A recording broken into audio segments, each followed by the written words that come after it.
여러분 안녕하십니까. 국민들을 분노하게 한 공군 중사 성폭력 사건의 후폭풍이 거셉니다. 오늘은 문재인 대통령이 현충일 기념식에서 이 일에 대해 사과했는데요.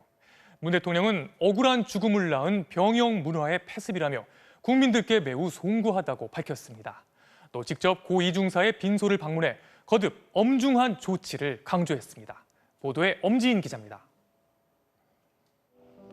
현충일 추념식에 참석한 문재인 대통령은 보훈은 나라를 지키는 일에 헌신하는 분들의 인권과 일상을 온전히 지켜주는 것이라고 말했습니다. 그러면서 공군 성폭력 사망 사건에 대해 직접 사과의 뜻을 밝혔습니다. 아직도 일부 남아있어 안타깝고 억울한 죽음을 낳은 병영 문화의 폐습에 대해 국민들께 매우 송구하다는 말씀을 드립니다. 군 스스로 국민 눈높이에 맞게 혁신할 수 있는 역량을 갖추고 있다고 믿는다며 폐습은 바로잡겠다고 강조했습니다. 군 장병들의 인권뿐 아니라 사기와 국가 안보를 위해서도 반드시 바로잡겠습니다. 청와대 고위 관계자는 사과와 사죄를 넘어 이번 사건에 대한 막중한 책임감과 재발 방지에 대한 다짐을 대통령이 강조한 것이라고 밝혔습니다. 문 대통령은 추념식을 마친 뒤 이중사의 분향소도 직접 찾아 헌화하고 고개를 숙였습니다. 이중사의 부모에겐 국가가 지켜주지 못해 죄송하다고 위로했고 이중사의 부모는 딸의 한을 풀고 명예를 회복시켜달라고 호소했다고 청와대는 전했습니다. 문 대통령은 함께 분향소를 찾은 서욱 국방부 장관에게 철저한 조사뿐 아니라 이번 계기로 병영 문화가 달라지도록 하라고 거듭 지시했습니다. 분향소 방문은 문 대통령이 직접 지시한 것으로 전해졌습니다. 대통령이 이번 일을 심각하게 보고 있고 군에는 환골탈태하라는 강력한 뜻을 밝힌 것이라고 청와대 고위 관계자는 설명했습니다. MBC 뉴스 엄지인입니다. 이어서 수사 속보 알아보겠습니다. 공군이 가해자에 대한 수사에 소극적이었던 정황이 속속 드러나고 있는데요. 피해자가 숨진 뒤 가해자의 휴대전화 압수수색 영장을 받아놓고도 며칠이 지나서야 휴대전화를 확보한 것으로 알려졌습니다. 국방부는 공군의 축소수사 의혹까지 모두 범위에 놓고 수사하겠다고 밝혔습니다. 보도에 조효정 기자입니다. 공군이 성폭력 사건의 가해자인 장모 중사의 휴대전화를 임의 제출 형식으로 확보한 것은 지난 5월 31일. 이모 중사가 성폭력 피해를 입고 신고한 지 91일 만에, 그리고 이 중사가 극단적 선택을 한 지 열흘 만의 일이었습니다. 장 중사가 피해자를 회유, 협박한 정황이 담긴 통화 내역이나 SNS 기록 등 자신에게 불리한 기록을 삭제할 수 있는 충분한 시간이 있었던 셈입니다. 심지어 공군 검찰단은 이 중사가 숨진 뒤 휴대전화 압수수색 영장을 발부받아 놓고도 며칠 동안 집행하지 않은 것으로 알려졌습니다. 공군은 이에 대해 장 중사가 휴대전화를 순순히 제출하지 않으면 영장을 집행할 계획이었다고 해명했지만 일반적인 수사 관행과는 거리가 멀어 보입니다. 장 중사가 실제 휴대전화상 기록 등을 삭제했는지는 아직 확인되지 않고 있습니다. 공군은 이에 앞서 도주 우려가 없다는 이유로 장 중사에 대한 구속영장도 청구하지 않아 비난을 샀습니다. 공군이 경찰대대에 이어 검찰 수사 단계에서조차 수사에 소극적이었다는 의심이 드는 대목입니다. 국방부 관계자는 국방부 검찰단이 이 같은 공군의 축소 수사 의혹까지 모두 수사 범위에 놓고 조사를 진행하고 있다고 밝혔습니다. 군 검찰은 이를 위해 대대적인 압수수색을 통해 확보한 내부 전산 보고 자료 등을 분석하는 데 주력하고 있는 것으로 알려졌습니다. 서욱 국방부 장관도 오늘 오후 국방부 청사에서 현안 점검 회의를 열고 수사 상황을 점검한 것으로 알려졌습니다. MBC 뉴스 조효정입니다.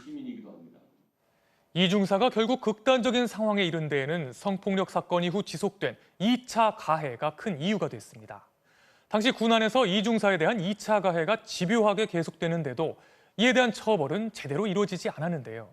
이 과정에서 대대장이 이 중사에게 2차 가해는 피해자가 원해야만 처벌할 수 있다는 잘못된 정보를 전달했던 것으로 드러났습니다.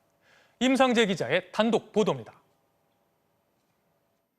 이 중사가 성폭력을 당한 이후 이를 은폐하려는 지속적인 2차 가해에 대해 군은 잘못된 대응으로 일관해왔던 것으로 확인됐습니다. MBC가 확보한 이 중사 남편의 진술서입니다. 아내는 20 전투비행단의 성고충 상담관으로부터 2차 가해는 반의사 불벌죄에 해당되기 때문에 피해자가 처벌을 원할 때에만 처벌할 수 있다고 안내받았다고 돼 있습니다. 아내는 은폐와 회유에 나선 노준이와 노상사가 2차 가해로 처벌받길 원했지만 이들이 나중에 불이익을 줄까 두려워 어쩔 수 없이 처벌을 원치 않는다고 말했다며 당시 상황을 설명했습니다. 이중사의 남편은 상담관의 설명은 실제 규정과 다르다고 말해줬습니다. 성군기 사고의 은닉과 은폐 행위는 피해자가 처벌을 원치 않더라도 최소 근신처벌을 내릴 수 있는 규정을 보았다고 설명해줬지만 이중사는 해당 상담관은 그렇게 말했다고 전해 의구심이 들었다고 당시 상황을 회고했습니다. 이중사는 이미 지난 3월 22일 자신이 속해 있던 20 비행전투단 정보통신대대장에게도 2차 가해 신고를 한 것으로 확인됐습니다. 하지만 대대장 역시 이중사에게 2차 가해는 반의사 불벌죄에 해당하기 때문에 처벌 의사가 있어야만 처벌이 가능하다고 했습니다. 이후 징계 규정을 찾아 징계 사유에 해당한다고까지 전했지만 대대장은 똑같은 말만 반복하며 아무런 조치를 취하지 않아 상당한 좌절감에 빠졌다고 이중사의 남편 측은 설명했습니다. 이에 대해 해당 대대장은 MBC와의 전화통화에서 자신은 이중사로부터 2차 가해 사실을 전혀 보고받은 적이 없다고 부인했습니다.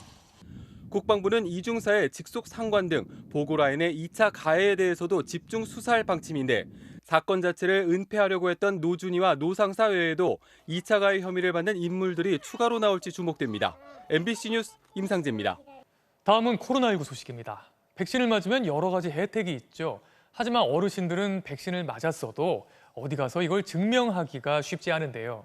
앞으로는 걱정 안 하셔도 될 것 같습니다. 백신을 맞은 65세 이상에겐 정부가 증명 스티커를 발급해 주기로 했습니다. 이덕영 기자의 보도입니다. 현재 백신 접종자는 가족 모임 인원 기준에서 제외되고 있습니다. 2차까지 접종을 마치면 조만간 실내 마스크 완화 등의 혜택도 주어질 전망입니다. 이른바 백신 인센티브 시행을 앞두고 정부는 이달 말부터 접종자들에게 스티커와 배지를 발급하겠다고 밝혔습니다. 스티커는 신분증에 붙이는 형태로 접종 이력과 이름 등이 기재되고 주민센터에서 발급받을 수 있습니다. 기존 모바일 전자접종 증명서에 접근이 어려운 65세 이상이 발급 대상입니다. 어르신들이 가진 신분증에 이 스티커를 부착해드림으로써 예방접종을 하셨다는 그런 증명서로 대신하도록 할 겁니다.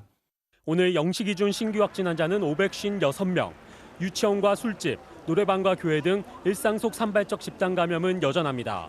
지난주 하루 평균 확진자도 578.4명으로 직전주보다 16명가량 늘어났습니다.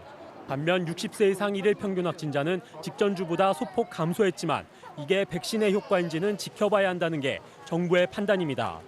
1,300만 명 이상에 대한 접종이 완료되는 다음 달이 돼야 백신의 본격 효과를 기대할 수 있을 걸로 정부는 내다봤습니다. 7월 말부터 8월 초 이후부터는 아마 대략 이 정도 시기 이후부터는 예방접종 인구의 규모를 볼 때 전체 유행이 아마 이 정도 시점부터 줄어들지 않을까라고. 어제까지 전 국민의 15% 가까운 759만 5천여 명이 백신 1차 접종을 마쳤습니다. 내일부터는 60세에서 64세에 대한 아스트라제네카 백신과 30세 미만 군장병의 화이자 접종이 시작되고 10일부터는 미국에서 들어온 얀센 백신 접종도 본격화합니다. 정부는 방역 수칙을 완화하는 방향으로 다음 달부터 적용할 사회적 거리두기 최종 개편안을 이달 중순 발표할 예정입니다. MBC 뉴스 이덕영입니다. 오늘 서울에선 대낮에 달리던 버스에서 갑자기 불길이 치솟는 위험천만한 일이 벌어졌습니다. 더구나 불이 날 당시 버스는 한강다리 위를 지나고 있었는데요. 버스엔 10명이 넘는 승객이 타고 있었습니다. 사건 사고 김정인 기자입니다. 도로 위에 서 있는 버스에서 시뻘건 화염이 치솟고 검은 연기가 하늘로 솟구칩니다. 오늘 낮 12시 반쯤 서울 잠실대교 북단에서 남단 방향으로 달리던 시내버스에서 불이 나 10분 만에 꺼졌습니다.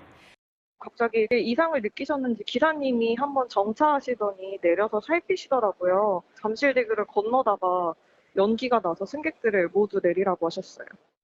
버스에는 버스 기사와 승객 등 15명이 타고 있었는데 빠르게 대피해 다친 사람은 없었습니다.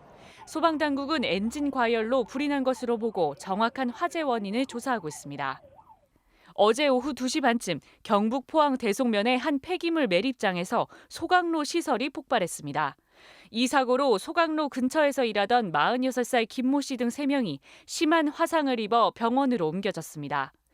소강로 내부에 역화가 있었다고 하더라고요. 연기하고 분진으로 인해 가지고 화상을 당한 거거든요.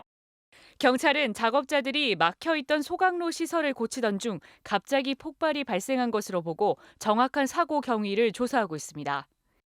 승용차 한 대가 아파트 인도 조경바위 위에 걸쳐져 있습니다. 주차돼 있는 차량들의 앞부분은 형체를 알아보기 힘들 정도로 부서졌습니다. 오늘 오전 대전 둔산동의 한 아파트에서 지하 주차장에서 나오던 승용차 한 대가 지상 주차장에 세워져 있던 차량 8대를 잇따라 들이받았습니다. 급발진으로 이렇게 얘기를 하시는데 갑자기 차가 빨리 가면서 이렇게 충돌 사고가. 다행히 다친 사람은 없었는데 고령의 운전자가 차량을 몰다 사고가 난 것으로 알려졌습니다. MBC 뉴스 김정인입니다. 밥과 볶은 김치와 김, 또 비어있는 칸도 있죠. 얼마 전 SNS 통해 폭로됐던 군의 부실급식 사진입니다. 논란 이후 처음으로 국방부가 일선 부대들의 급식 준비 현장을 공개했는데요. 앞으로 더 많은 조리 인력과 더 좋은 식재료로 젊은이들의 입맛을 맞춘 메뉴를 제공하겠다는 계획을 밝혔습니다. 신정현 기자입니다. 큰 솥에 고기와 썬 채소, 양념을 한 번에 넣고 삽으로 볶기 시작합니다. 오늘 저녁 메뉴는 밥과 두부 호박국, 돼지불고기와 쌈채소, 무김치, 그리고 후식 참외. 이날 200명의 저녁 식사를 조리병 4명과 민간조리원 1명이 책임졌습니다. 주말이나 휴일도 없고 새벽부터 밤 늦게까지 반복되는 일과입니다. 사람이 적다 보니 아무래도 조금 힘든 편인 것 같습니다. 만드는 사람이 컨디션이 좋아야 맛이 좋기 때문에 지원병이 좀 있어야 된다 생각합니다. 여기에 코로나 이후 격리장병에게 별도로 도시락을 싸고 배송하는 일까지 추가됐습니다. 따로 도시락을 포장을 해야 하는 거고 이동도 해야 하고 좀 어려움이 있었습니다. 최근 SNS를 통해 불거진 군부대 부실급식도 격리장병 급증이나 조리병 혹사와 무관하지 않습니다. 국방부는 우선 민간 조리원 등 조리 인력을 40% 더 늘리고 민간 위탁 시범 사업을 확대하겠다는 대안을 내놨습니다. 조리실 관리하는 거 부분에 있어서도 청소라든지 맛을 좀 증진시킬 수 있는 것이라든지 그런 거에 대해서 좀 많이 도움을 받고 있습니다. 하루 급식 단가도 당장 다음 달부터 8,790원에서 만원으로 13.8% 인상합니다. 20대 초반 신세대 장병들이 선호하는 메뉴를 더 많이 제공하기 위해서입니다. 급식이 맛이 없는 거가 나올 때도 있지만 어쩔 수 없으니까 먹고 좀 부족한 부분이 있으면 좀 간식류로 먹는. 장병들이 좋아하는 돼지고기와 닭고기, 갈비찜 등 고기 반찬을 더 자주 많이 주고 배달 음식도 월 2회로 늘리기로 했습니다. 공급자 위주였던 식재료 조달 방식도 전면적으로 바꾸기로 했습니다. MBC 뉴스 신정은입니다. 전 세계 주요 7개국 정상이 모여 회담을 하는 G7에서 글로벌 법인세에 대한 최저세율 합의안이 도출됐습니다.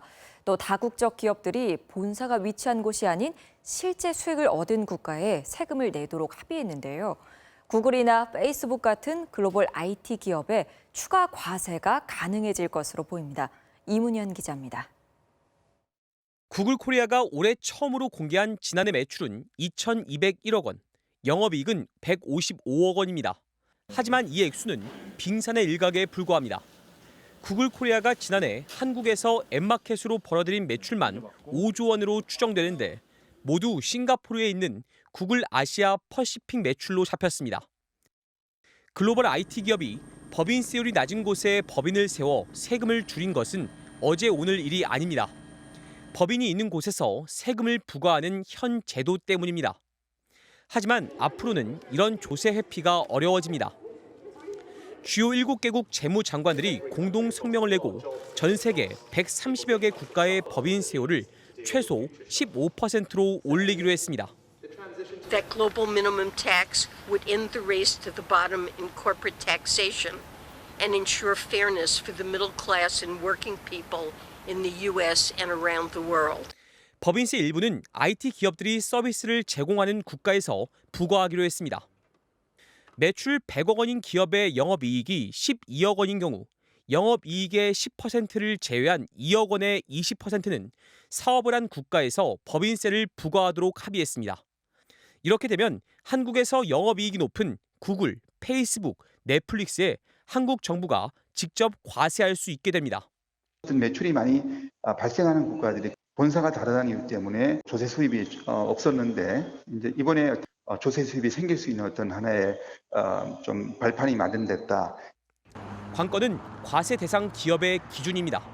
미국과 EU가 기준을 놓고 조율 중인데 우리나라는 시가총액 세계 15위인 삼성전자가 포함될 가능성이 있습니다. IT 기업에 대한 법인세 부과 문제는 G20과 OECD 회의를 거쳐 오는 10월 최종 결정될 예정입니다. MBC 뉴스 이문현입니다.